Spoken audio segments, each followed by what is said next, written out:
সাগরদিঘি বিধানসভায় তৃণমূল কিন্তু হারবে না জিতবে?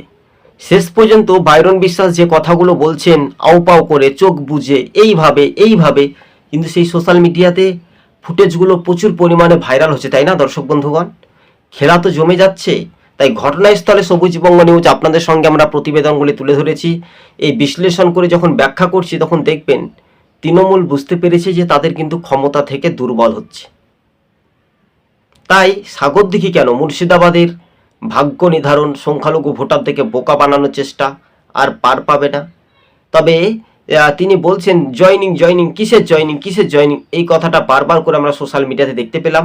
তবে রাজ্য রাজনীতিতেই তৃণমূলের এবার হার একেবারে নিশ্চিত হয়ে যাচ্ছে। তাই সরকার প্রতিষ্ঠিত কোন দলের পক্ষে ভাগ্য নির্ধারণ হবে সেটা 4 তারিখের পর পুরোপুরি বলা যেতে পারে। 182-র মধ্যে প্রথম দফার নির্বাচনে কতটা ফ্যাক্টর হয়ে দাঁড়ায় সেটাই এখন দেখার বিষয়। তবে মুর্শিদাবাদ থেকে তৃণমূল হেরে যাবে, বাইরন বিশ্বাসের সেই কথাগুলো আস্তে আস্তে ভাইরাল বা প্রকাশিত হয়েছিল। সবুজবঙ্গ নিউজ চ্যানেলটি ভালো লাগলে শেয়ার করে